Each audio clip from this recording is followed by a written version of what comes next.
So welcome everybody, and let's start. Oh, we are recording. Good. Welcome everybody, and welcome on behalf of the Center for Christian Jewish Learning and the Bozzi Center and the graduate students of the Theology Department to the second session of our seminar for this semester, titled Theology as Requirement: The Challenges of Teaching Theology in the Modern Academy. The first session was about the question of how do you introduce students who are coming from outside of religious traditions to theology. And that on that session, which took place a couple weeks ago, the speakers were Amy Victoria Atkins Jones and Nate Woodhouse. And today we move on to a different variation on this question, asking how do we complicate theology for students who are coming out of the tradition being taught with a catechetical understanding of it already? How do we shake them loose from this a little bit and teach them how to ask challenging questions and reconcile questioning tradition with commitment to it? Our leading the conversation today, more than speakers, I think, are Jeffrey Cooley, who we all know as a professor of Hebrew Bible in the Theology Department, and Domenik Ackermann, who is a comparative theology fourth-year student working on Jewish and Christian comparative theology, also a former TA with Jeff, so they have a rapport already. So let me ask you just to take it forward and lead our discussion. Sure. Yeah, I mean, I'm very happy about having another gig with Jeff. How nice. Mm-hmm. Yeah, I mean, the course of today's hour that we have together, I thought we thought we were going to do three major pieces. First, we'd like to look at general challenges that may occur with said students who bring their own Christian theological or even other general religious background to the classroom, and then we want to focus on one specific example, how to deal with challenges and how to take up those opportunities. And that in this case, we have the Hebrew Bible and the historical critical method as that example. Especially, we would use the example of Genesis 2-4 to look at this, 2-3, 2-4, and we want to finish with an exercise in translating this into different areas. Like we have different areas represented here. I see some ethics folks, I see systematic theology folks. So I see how we can translate that and apply that. Yeah, so let me begin with some general observations and challenges that may occur. So one set of students, in terms of complicating their theology, of students who come with a theological background or like with a catechetic background, one set comes with a deeply religious background, right? Whether they're Catholic, whether they're evangelical, whether they are Jewish, whether they're someone might have even Tao, Chinese traditional background, whatnot. And then there's another set of students who do bring a religious background with them. They say they grew up Catholic, or they went to Sunday school, or they went to confirmation classes and catechesis, but they don't believe. But both of these bring a particular set of baggage, theological presumptions about faith to them. Whether that means that the God of the Old Testament is a revenge God, and the New Testament God is a salvation God, or whether God is the Almighty and the only one, or whether Yeah, so I mean, there are different kinds of presumptions and in different set of classrooms. I mean, I would like to invite you to think about, like, what kind of challenges do you see? What kind of presumptions bring students in to their classrooms? What did you hear when you TA'd, when you TF'd, when you did your own classes?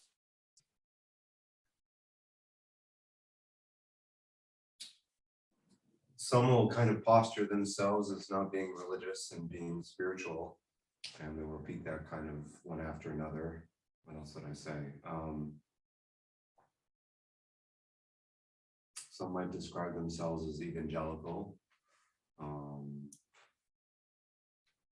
So some of the challenges that I have are sort of oftentimes the challenges that are raised, or the ones that have been raised with me, have been less about having this sort of catechetical background and more about I have no religious background whatsoever, and so therefore I am. They're implying that they're unqualified to do any of this, that they should sort of be given a coloring sheet or something like that, as opposed to taking it on as just something new to learn as a new discipline or something. So that's interesting. Yeah.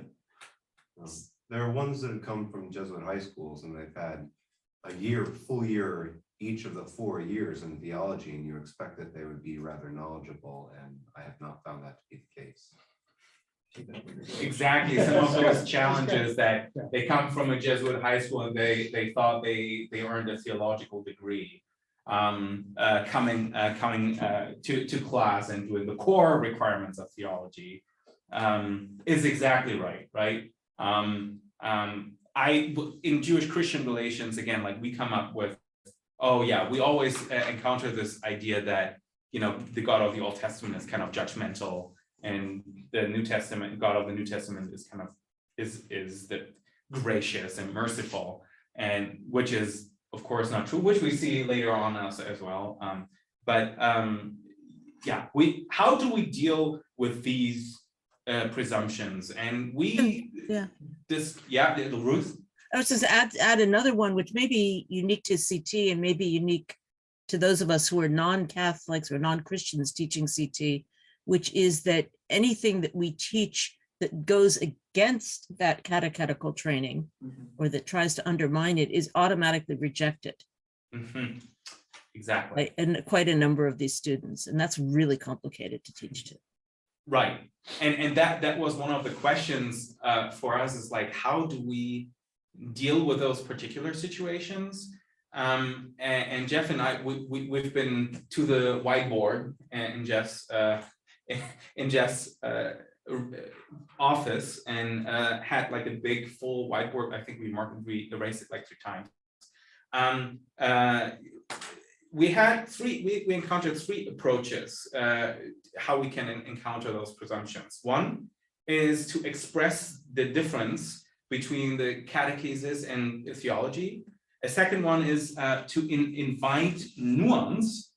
So that means allowing students to ask challenging questions, raise challenging questions, and then, but also is to provide a theological framework for the work we do in class, to reconcile those differences between catechesis and theology, right? I think that, you know, we've talked, yeah, you can go on. Yeah, you can go on. We talked about, like, different complications already in, you know, we have the Roman Catholic church, like Roman Catholics will come and have already a catechetic background to them that they bring. So do mainline Protestants in a different way. Roman Catholics will be particularly interested in a certain set of questions. Mainline Protestants will probably go into the ethics classes and would come with their assumptions and so forth. But yeah, maybe Jeff, do you want to give a couple of particular examples? Well, I mean, not necessarily. Well, I can do, you know, concrete examples. I mean, one of the great benefits of you know, luckily with Roman Catholic students, there's already kind of built into the history of interpretation a great dynamism when it comes to biblical interpretation. So, you know, Roman Catholic students are very comfortable with non-literal exegesis. They're comfortable with all sorts of things. And in fact, you know, and that's really nice. If you're in a Bible classroom, I've never done the math, but I suspect that we get the maybe a larger share of evangelical Protestant students than some of the other STT courses, simply because evangelicals come in and they think they know Bible and they want to go to a Bible class. That's one of the ways that they kind of mitigate their burden in terms of their work burdens. Like, I know this material already, then I'll come to that class. They, of course, have a very different expectation when it comes to biblical exegesis than Roman Catholics. And quite frankly, I think actually in 12 years here at BC, I've only had one student that identified themselves as mainline Protestant, believe it or not. In that 12 years I've been here, that, recognized that they were like really genuinely mainline Protestant. Was that me? No, it wasn't you. No, undergraduate. And it was helpful. It was Amy Victoria's presentation last week was really helpful. And one of the ways that she talked about, look, when she introduced your classes, is, look, you don't know it. You might not consider yourself particularly religious, but you all are Christian, right? And there was a lot of truth to that. With the exception, and because that applies to a lot of the cultural and philosophical norms of American nuns, NONES, right? But it doesn't necessarily address a fairly large undergraduate component we have, which are the non-American nuns. If you've got folks coming from East Asia, they don't even know, they've never heard of the book of Genesis. You know what I'm saying? They don't know, they've never even heard the name Moses necessarily, other than as a contemporary personal name. And so that's a category, but that's not what we're talking about today. But I just want to complicate that image.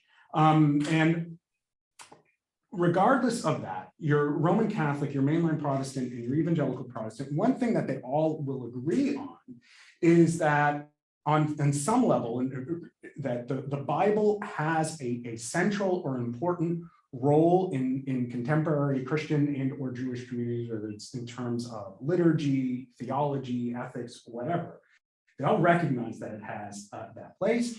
And to a certain degree, authorial intent, while it might not be the only way to read the Bible, is still relevant for informing those things, right? And so that's really helpful that, those folks come in and are like, yeah, of course the Bible is important. And of course, getting at what the authors mean is really important, okay? All right.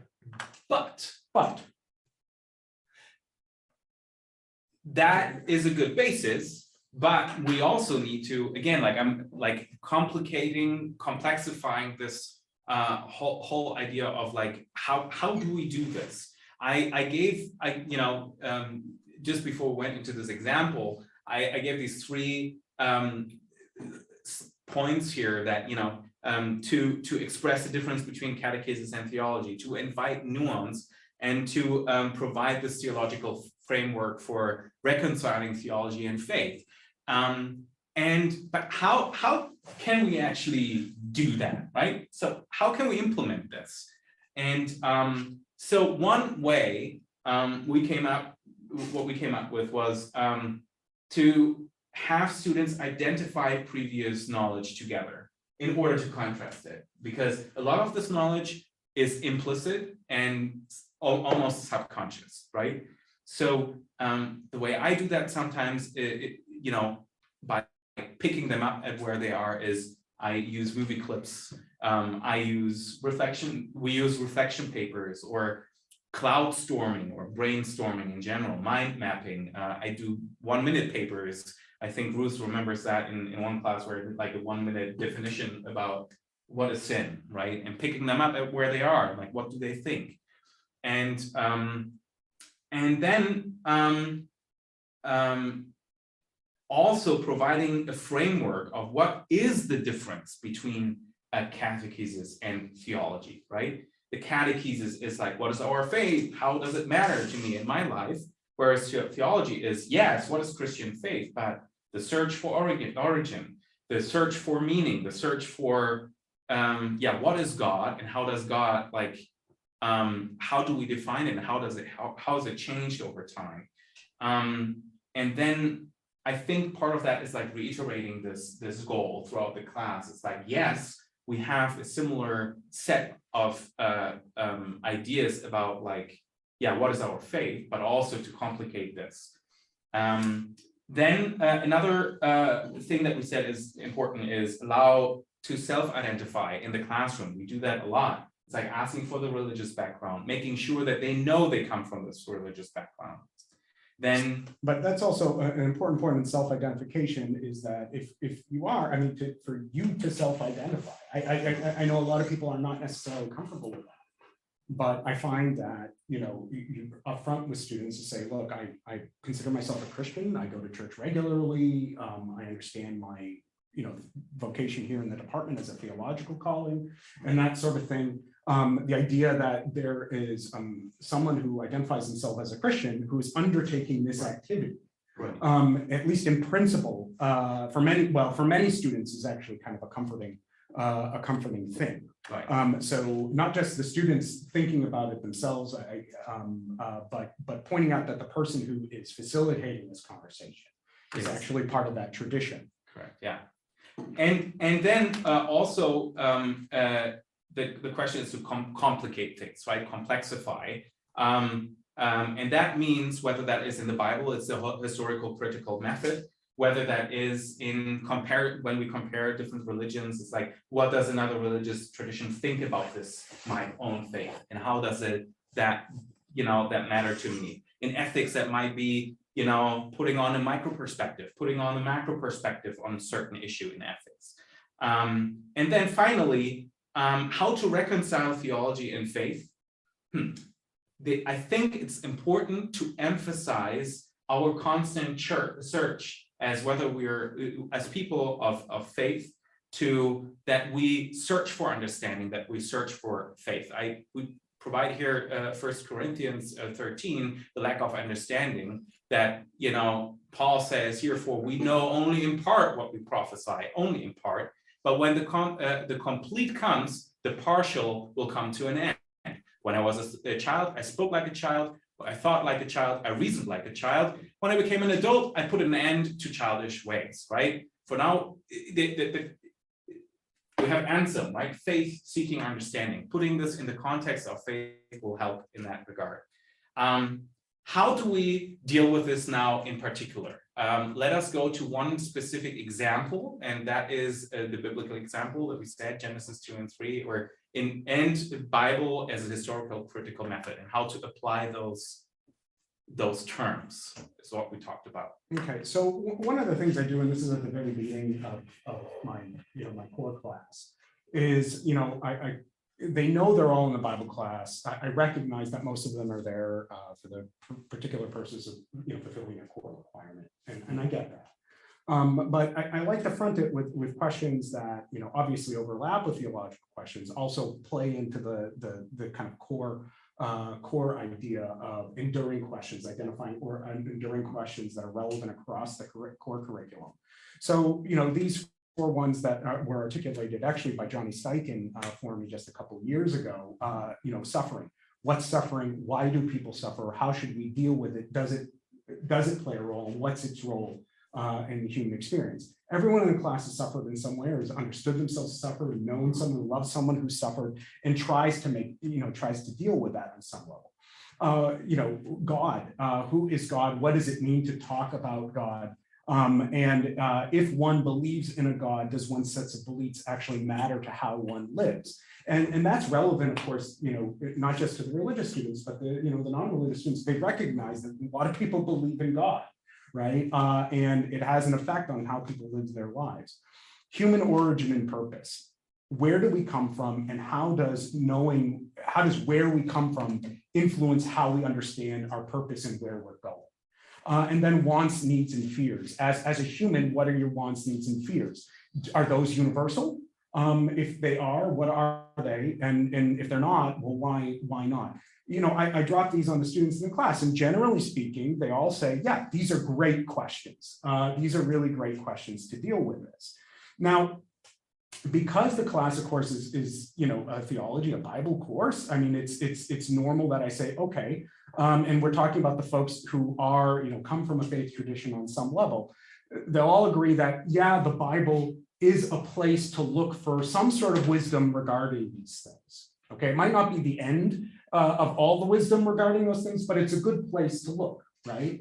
And then I say, okay, if it's a good place to look and it's central to how we do things, let's look at some issues, okay, that are about the Bible's relationship to its authors and its original audiences. And this is related to something that Amy Victoria brought up last week, or the two of them brought up last week, regarding positionality, like being really conscious of who you are and who you are in society and what role you play.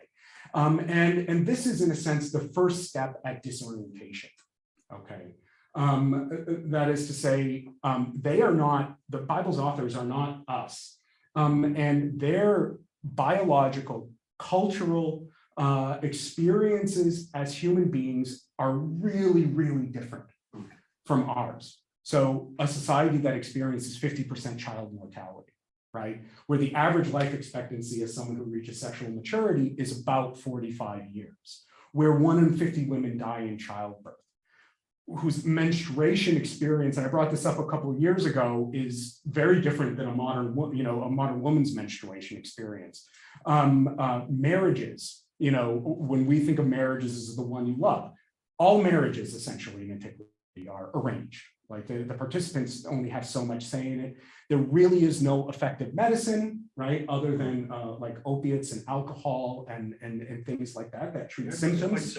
Well, no, I understand that, but these treat symptoms rather than actually affect things. And I'm not saying that there aren't ways of setting bones or midwifery or stuff like that, but generally speaking, there's no effective medicine. And when people say, well, what about this? Or what about that? I said, well, did you see the first 5 bullet points I've got up there? 50% child mortality, average life expectancy 45 years, 1 in 50 women die in childbirth. This tells you that their medical knowledge is really limited, that subsistence crises are common, right? In Syro-Palestine, there's a drought, a significant drought on average in antiquity, 1 in every 7 years, right? You might not have enough food to eat in every 7 years or so. There are no social securities other than family. Government's not going to bail you out. There's no aid agencies. If your town is wiped out, the likelihood that the next town is going to help you is 2% literacy. And there's a lot of conversation about what literacy might mean in antiquity, but when we're talking about someone who could sit down, let's say, and read and understand Genesis, or read and understand the book of Job or something like that, we're talking about a very small portion of the population. That's not just in terms of being able to read and write a name. We're talking about access to documents, and exercising, reading it, and that sort of thing. And furthermore, that 2% in ancient Israel were the elites. They were they were connected to the temple, they were connected to the palace, and that sort of thing. There's no social mobility. That slavery was common, both chattel and debt slavery, that there's no consumerism. And this one always gets them really hard when I say, who's ever gone out shopping just to feel better as a kind of therapy? Wouldn't buy something just to make yourself happy. Of course, I've done that before, and we've all done that before. And I'm like, okay, well, what if you wanted to do that, but there was no place to just go shopping for things other than like foodstuffs and things that you need to survive? Their languages are different. I talk about Hebrew and Aramaic and how they function very differently than Indo-European languages do. That religion is typically one of polytheism, of temple worship that involves blood sacrifice, and that the religious authorities do not tend to be, regional or pan-regional. They're almost always super localized.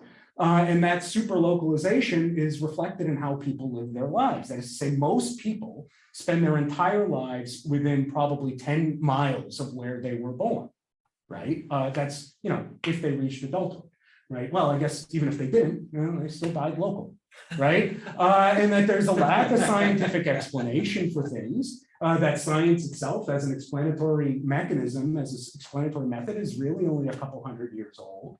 And that the people who are writing these things and reading these things are not European.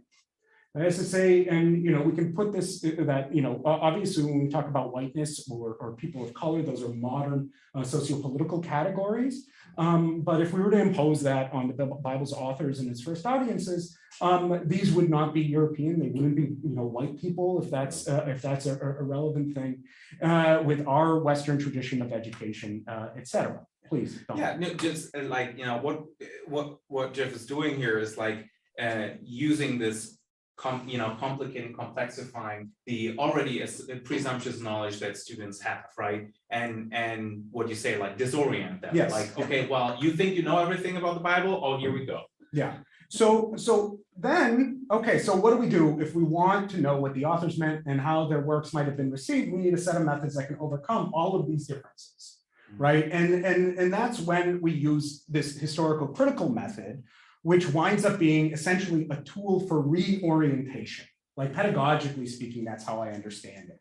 Now, obviously, it has its functions in scholarly circles, right, to make knowledge about the past and that sort of thing. But pedagogically speaking, it's a tool for reorientation. We just disoriented everyone, we're reorienting everyone.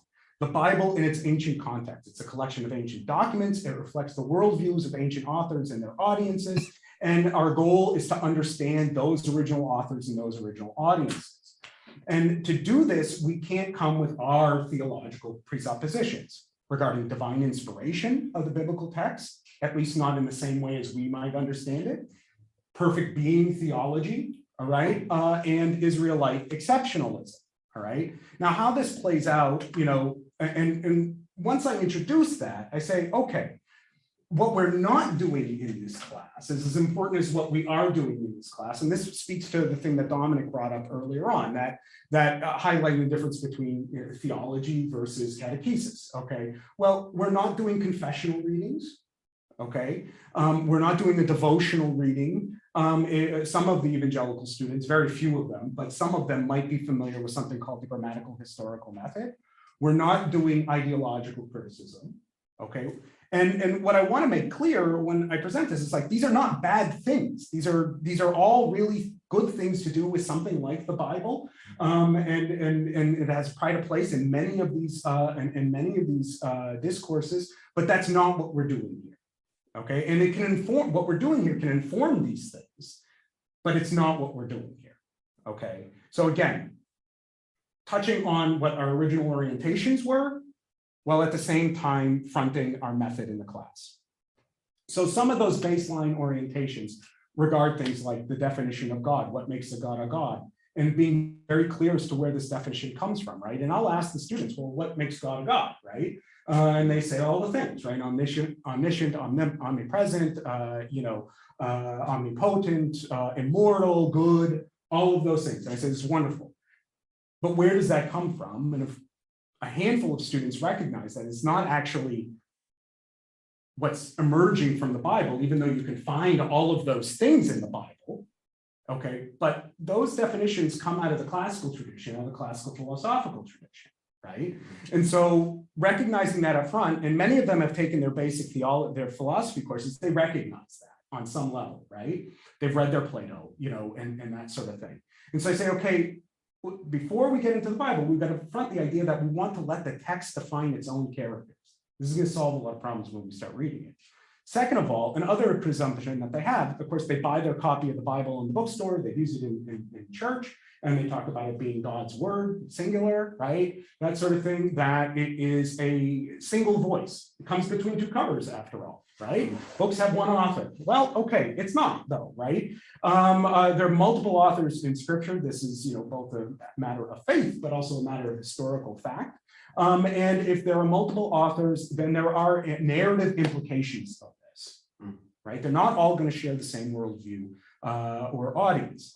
This last point, translation and theology, I'm not really going to focus on today, but this is something that comes up again and again and again, how theology influences how we tend to translate the Bible, because the Bible is not translated like other ancient texts. It's simply not.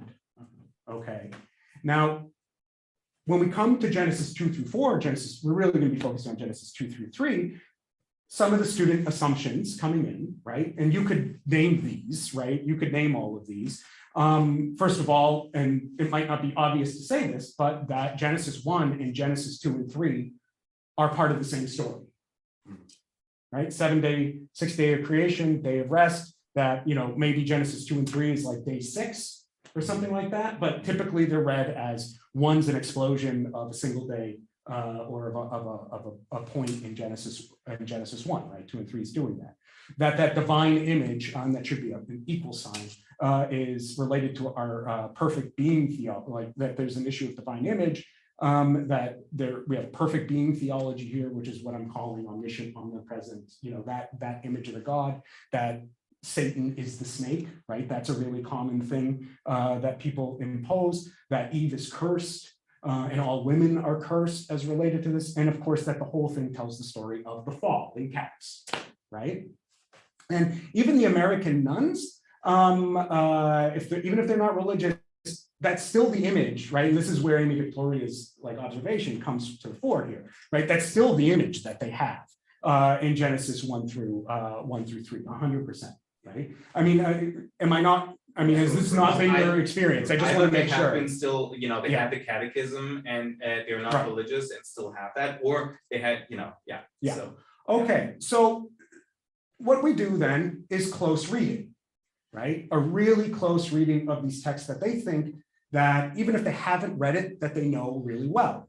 So one thing that gets, for example, to the heart of our perfect being theology is the question of who's right, who says true things in the garden, right?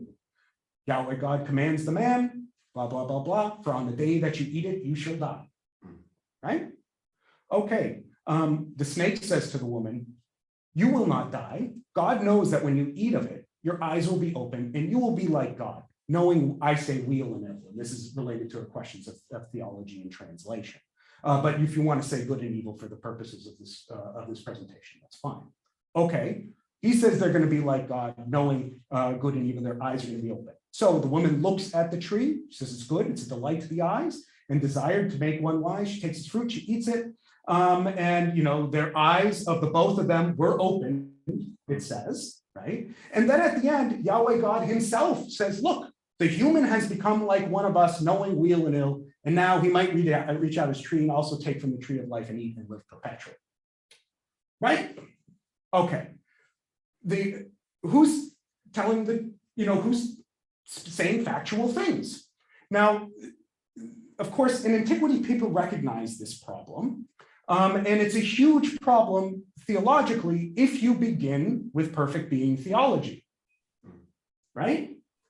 But if you say, let's bracket off that theology for a moment, that knowledge that you get from the catechism or that you got from another class, and say, let the text define its own characters, then you say, oh, well, Yahweh God is a character who is not necessarily telling the truth in this situation. The snake is telling the truth, regardless of what his motivations are, okay?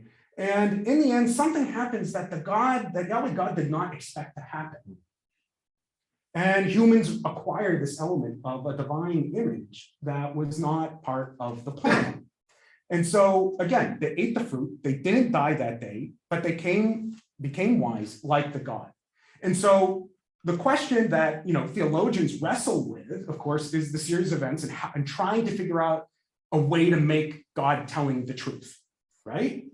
Well, again, that's a problem that's created by the perfect being theology. If we just read the text itself, that's not really a huge problem per se. The issue in the text is not so much who is telling true things, but who should the woman and the man have obeyed? Right? Should they have obeyed? Should they have followed the guidance of the snake? Or should they have followed the guidance of the person who built the garden, who installed them in the garden to take care of the garden, and whom they had this agroeconomic relationship with, right? Whose property they were living on, right? Different set of questions all of a sudden, right? All of a sudden we've disoriented, right? This is hugely disorienting. Now, what's interesting is I tend to ask them to do a homework assignment on this, very quick one that's like 50 words, and say, tell me who's telling the truth in the garden. More and more, I get about a third of the class of, like about 38 people, more and more people say, well, the serpent is telling the truth, right? And I don't know if that's like the legacy of the nuns, if that's the nuns showing up in the class or not, but it's surprising how many students are recognizing that on a close reading of the text and don't seem to be overly bothered. Well, maybe they're bothered by it, but they're not expressing that they're surprised by that. Some of them might be surprised by that. We'll get that in a moment. but that's how they're recognizing that based on a really close reading of the text. Thoughts are, you look like, no No, yes. Okay, so again, okay, so other issues. Divine image. When you read Genesis 1 with Genesis 2 and 3, well, Genesis 1 defines what the divine image of God is, that it's made, like man and the male and female are made in the image of God. In the image of God, he made them, right? It starts off, that's how they're created, right? Off the bat. Well, if you read those texts together, well, you already enter Genesis 2 knowing that the humans are made in the image of God, right? But that's not really how it plays out in 2 and 3. Right? The humans are created from the ground in the same method that the animals are, by the way. Okay. And what happens? Well, humans acquire an element of the divine image by eating from the tree that they weren't supposed to. Which means in Genesis 2 and 3, the image of God is an accident, that it wasn't part of the plan. Right? And this is really kind of shocking for a lot of people, that it's an accident. But it fits into other characteristics of Yahweh God in 2 and 3 that emerge when you do a close reading of the text. Things happen that he doesn't know are going to happen. He makes the man, and all of a sudden it's not good for the man to be alone. So what does he do? Does he make the woman? No, he makes a bunch of animals. None of those work out. Then he makes the woman, and that one finally works out, right? This is a God that is responding to the crisis and adapting as it goes on, and things don't work out as he expected. Well, this is another thing that didn't work out as he expected. Again, building the character base, building the profile of Yahweh God based on what that text says, rather than spending the time to try to reconcile it with a theological assumption that we have. All right. This other image of what's cursed and what's not. Well, the Bible's pretty clear as to what's a curse and what isn't. The serpent is cursed. He's made to walk on his belly. It's going to animosity towards humans. The woman is not cursed in Genesis 3.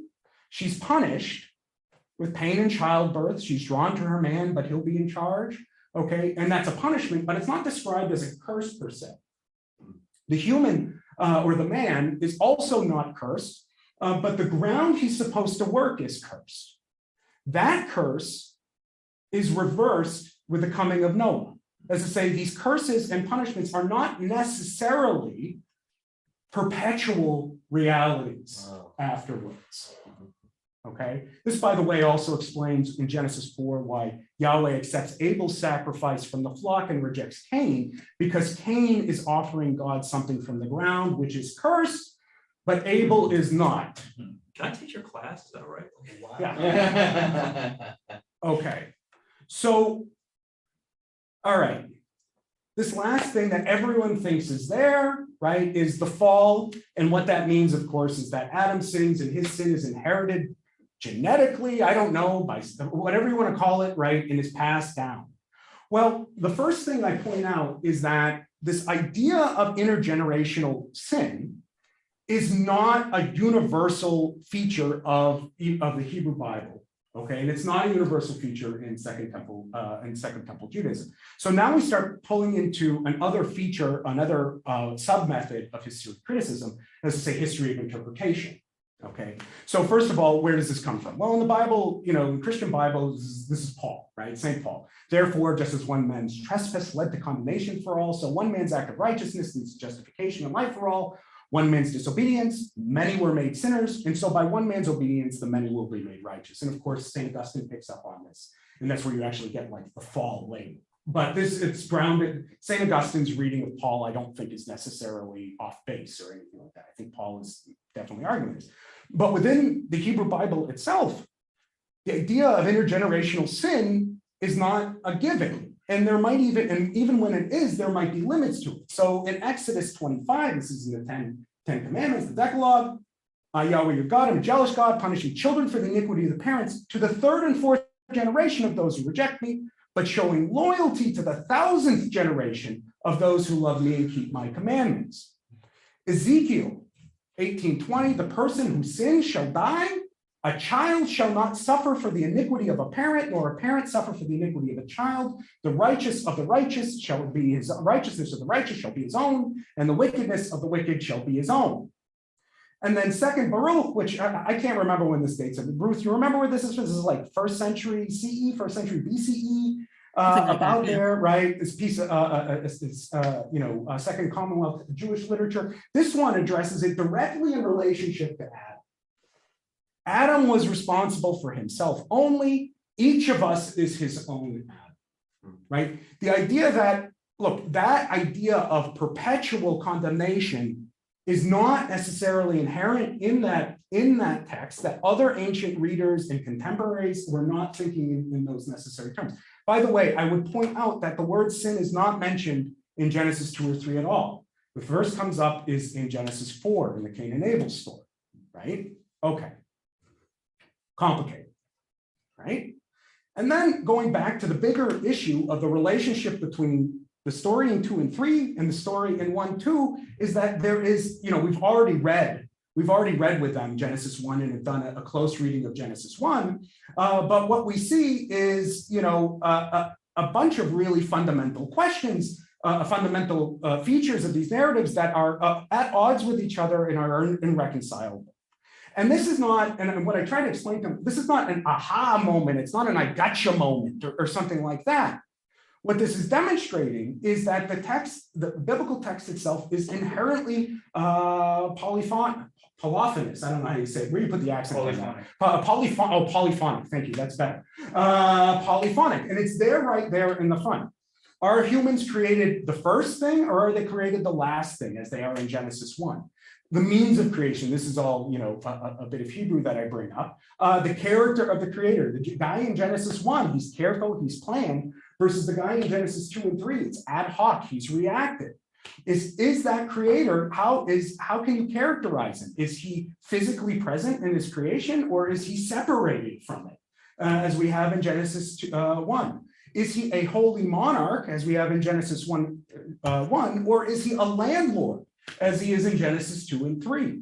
What is the character of the created world itself? Is it good, as it's repeatedly said in Genesis 1, right? It's good, it's good, it's good, it's good, and ultimately it's very good. Or is it not good for the man to be alone, right? And then he tries something else, and in the end, he has to kick them out of the garden that he's made and put a lock on the door with a monster with a lightsaber to guard it, right? I mean, right? Okay. And the character of humanity in Genesis 1, that human identity, all right, that human divine character that he's got is there. It says very explicitly to rule and to govern the creation, the animals. In Genesis 2, he's created to farm the garden that the God makes. He's a tenant farmer, right? And is that image planned like it is in Genesis 1, or is it an accident like it is in Genesis 2 and 3? Complicated. We have let's see. There's a question in the chat from Casey. Yeah, we will get that. This is a good question. Bring it up towards the end, okay? Make sure I get to it, okay? And someone remind me to get to it when I get to the end, all right? So when we come to the question, then, and during questions, if we think that the Bible is a place, right, that is a resource and that authorial intent might not be the last thing that we go to necessarily, but is an important voice in answering these questions, I think, Casey, this is in part of our getting. Again, it's not the sole one, okay, but it plays a role in a sensus plenior, right, which is, I think I think it was Ray Brown. It was that Fitzmyer, I think, who applied that sense to the sense of Catholic biblical interpretation. If we do that, and we want to answer these questions: what is suffering? Who is God? Human origin, purpose. Where do we come from? What are our wants and needs and fears?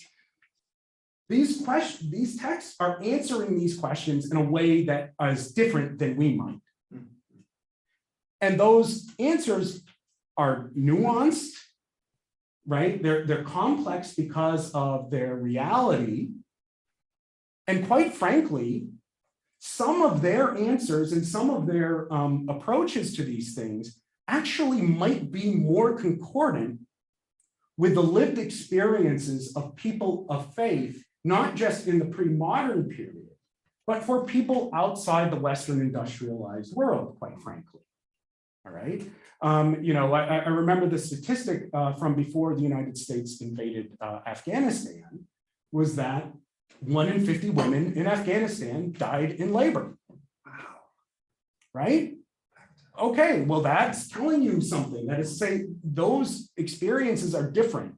Our experiences are different in terms of our position in our lived biology and our cultural experiences, and they are very discordant with what we've got for the Bible's authors and audiences. Some of our contemporaries might have situations that are much more akin to what the biblical authors and audiences are experiencing. And so in the class, this is one of the things that we bring up at the end, kind of bring it all together, which is, have you read this before? If so, how, why? Anything surprising? Okay. If you've never read it before, what was striking? Are you troubled by the two biblical stories? As I say, give a position for reflection, kind of theological personal reflection immediately in the aftermath of being completely disoriented. Okay.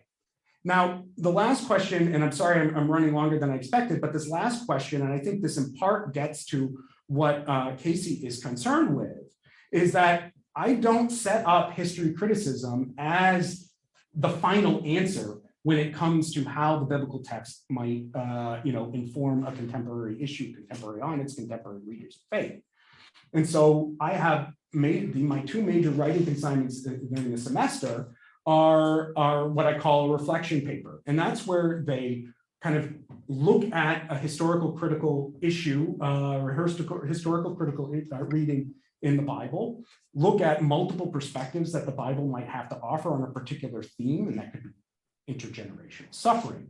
It could be the role of women in marriage. It could be the role of property or any of these things, and see the various things the Bible's authors say about it within ancient Judah, okay, and then bring it forward to personal theological reflections and a number of axes that they can approach this on: personal theological observations, personal non-theological observations, non-personal theological observations, various ways of approaching it to put the biblical, the historical critical perspectives in dialogue with their own theological or non-theological, experiences.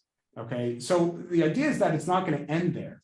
But the other thing I'll say regarding Casey's question. Can you, sorry, before you, can you say what Casey's question is? I'm sorry. Oh, you can't see it. I assumed everyone would see it. One thing I'm wondering is to what extent assuming the historical critical method is the best or only rated to read might itself be a biased expression of positionality as moderns. I think it's valuable, and this will be surprise no one. I'm not sure it's the only two in our box.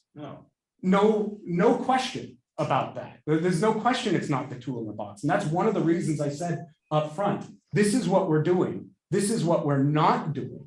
That doesn't mean these other ways of reading it are not valuable or important. My ideal outcome of this is that historical critical reading is going to inform those things and will get you places that just doing those things might not have gotten you before. Okay, but it's not the end of the matter. By any means, please. And it is, in this particular case, one way to complicate the Exactly. pre-assumptions and bases that the students bring into the classroom that you want to crack to some way to make the students be able to reflect on a deeper level and challenge those presumptions. Yeah, it's just one way. And so this is kind of pedagogically an important point. Like I can say, okay, I want to complicate the reading of this passage by bringing, a perspective. I don't know what that might, a Scottish perspective or something on it, right? Yeah. And that might complicate it. And everyone's like, okay, well that's interesting. But if I complicate it from the point of view of ancient authors and audiences, that is I think pedagogically, that's a much more powerful complication, right? And it makes reading the text and thinking about its application and its contemporary relevance, again, much more nuanced and much more complicated than simply saying, original authors and audiences, we don't really worry about that. How might reading it from, this particular modern perspective, again, it's not that that's not valuable, but if you complicate it from the point of foundation, then you realize that the entire process of interpretation and application is a complicated one and a nuanced one. that it's nuanced and complicated from the start. And maybe, if you don't mind,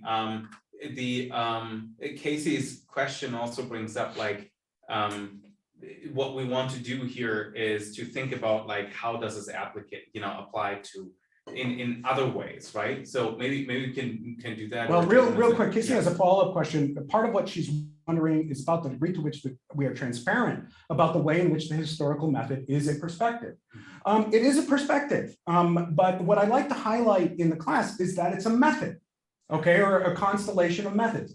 It might come out of a philosophical perspective, but fundamentally, it's a constellation of methods that are designed to address and to answer a very specific series of problems regarding origin and original audience and history of interpretation. Right. Fundamentally, that's what it is. Okay. Right. And again, it's a method. We can apply those solutions to other things if we want. But if it's valuable to have a scientific method when it comes to looking at the Iliad or the Odyssey, or the Babylonian creation, if those are valuable for doing those things, okay, then why shouldn't they be valuable for this text that is at the center of so many conversations in the history of in the last 2,000 years of history, not to mention just our theological discourse. Right. Okay. All right. Okay. Domenik, we should go on to the next slide. It's gone here. Yeah, okay. that's my. So we have in this case with Bible, we gathered presumptions, and biases, subconscious presumptions about the certain text in Genesis 2 and 3. We have complicated this through the historical critical method and disoriented and reoriented. We've done this through a close reading, and also we have looked at ways to assess through reflection papers, but also in other ways. And now comes the question, and that I would like to pose to you. Maybe take a minute or two and think about this. Is like, what examples do you find in your area where students bring to the classroom specific faith-based assumptions, and what ideas do you introduce and exercise would you assign to complicate those assumptions? I mean, we have just looked at Bible, but what about ethics, for example, or what about history? What about systematic theology? Okay, do you find an example where you say like, oh yeah, this might make sense? And maybe we'll just give you a minute to think about this, and then I'll open the floor. Okay. You can also discuss and talk together. Well, don't forget about the people on Zoom. Yeah, I was going to say. Yeah. I mean, we can see Katie's face now. Which I'm sorry. Yeah, let me open this up to the. Do you want us to do like a breakout room or something like that, or? I don't think there's that much time. We only have about 5 minutes. Yeah, I'm sorry about running that long. It wasn't intending to cut it up a little bit more quicker.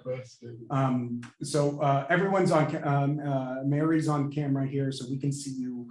And I am watching the chat in my own computer in case someone pops something in. But these questions here, what examples in your area where students bring the classroom specific faith-based assumptions, ideas that you introduce or exercises to complicate those assumptions? Any thoughts on this? I'm trying to think of examples of what people know well. Katie's raising her hand. The graduates. Oh, yeah. Thanks, Ruth. One of the things I was thinking about, and it's not Bible related per se, although it is the creationism and the the science debate that if you are a practicing Catholic, you can't possibly believe in science or evolution or take these kinds of things seriously. So that's one of the things that we talk about in our class. And it differs depending on how the critique is sort of leveled, but having students learn about Vatican scientists and some of the forgivenesses and pardons that went down with Galileo, for example, are always very shocking for students to learn about. Right. Yeah, I think you contextualize even the assumptions that people have within the Roman Catholic tradition, that you can't, if you believe this, you can't believe that. I mean, in this case, in the historical critical method, it makes it clear, like, apparently we are Christians and we're still doing historical critical method. So, wow, okay, well, it still works. Somehow it does, right? So putting that in the context of creationism and then Vatican II, scientists, and I think that is another way to do that. Absolutely, yeah, it makes sense. Casey, I want to make sure that the folks, do you have something that you want to bring up? I want to make sure that the folks that are remote are going to, can chime in here.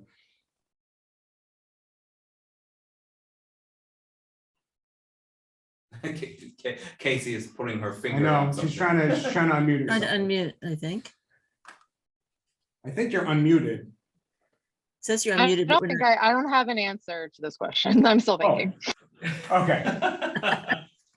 Okay. You guys were talking kind of. Megan has her hand Oh, up. Megan, ask- yeah. Go. I'd be, not to answer your question, but to ask you a question. I'd be really curious to hear from you how what you do engaging the sort of text and the reading of the text that you did, thinking about historical critical approaches, how the STT as a course in a theology department, what you do differently than how you would teach it if you were in a religious studies program. How I do it differently, I mean, fundamentally, if I were simply in a religious studies program, I would not necessarily do those end theological reflections. Like, I would not even contrast it from catechesis or devotional readings. I would simply bracket the method, which is this, on some level, using the language of science is very helpful because this is something that Jews practice, that Christians practice, that atheists practice in terms of reading the Bible. It's a common method that they all, on some level, can practice. You don't need necessarily faith-based perspective to engage in this scholarly endeavor. Where it differs at a theological institution like this is the role that the conclusions coming out of that play in a larger theological discourse and how they might inform those things. The way I like to think about it is, how can you have a conversation about bioethics without understanding biology, right? How can you have a conversation about, the church and society without understanding how societies work, right? And so I would broaden, what I would say is, again, what's the motivation for it? And how can the conclusions that come out of the undertaking inform these classic theological discussions? The thing that I would say is related to this is the fact that people who identify themselves as people of faith have been doing this particular method for 200 years, okay, at theological institutions. They've been doing this for 200 years. In some way, this is now part, broadly speaking, of church tradition, is to engage in this. It's one of the modes of biblical exegesis. It's been there for 10% of the history of Christianity, right? So that's what I would say, Megan, in terms of how as to how I think about it. I would not engage those other questions at all. I would simply prioritize, a reading ancient Israel and Judah, which is interesting and worthwhile pursuing in and of itself as a scientific discipline. And I wouldn't necessarily engage the modern stuff. I'm well aware of the time, but I think you guys had like one thing too, and I want to get that. Well, I was trying to think of some examples in systematic theology where you could take students, what they expect would have a broad understanding of a topic, and complicate it. And perhaps one would be their sense and understanding of God and using different philosophical explanations. So something like Karl Rahner or Baruch Spinoza and some other philosophical thinkers, which would probably be very surprisingly different than what they expect. Also different examples of prayer rather than like kind of rote memorized prayer or something like the rosary. There's all different kinds of traditions to map on. And then something like the church's role in a variety of different ways in historical situations. So you take something like the French Revolution, which they probably think they know a little bit about, and you can just see different religious groups and what happened during that area. Or something like early contextual theology in missionary situations, and even 20th century missionary situations in which like very kind of innovative contextual theology has been done in various different continents. I think would kind of break open different paradigms for people to learn quite a bit. Just a follow up. What is this simplified presumption, or maybe the bias that students bring in and that you complicate in this situation? Is The last example. yeah, in any of those, yeah. I mean, I would say, you know, the notion that we would all have of God kind of looking like Moses or Abraham with the white beard, and very much like the old man looking, and then you take something like the way Rodder talks about God with freedom and transcendence, and the way Spinoza talks about God, and then in the situations of prayer, you think, well, there's certain written out prayers that everyone just says, and well, yes, that's one way of prayer, but there's an awful lot of different ways of prayer, including different postures and use of silence or not use of silence, use of song. And I would say in terms of contextual theology and missionary situations, kind of complicating that sense of, well, there's one kind of univocal notion of Christianity, which is perhaps very biblical or very catechetical, and Jesus is always explained with the same image in the same way.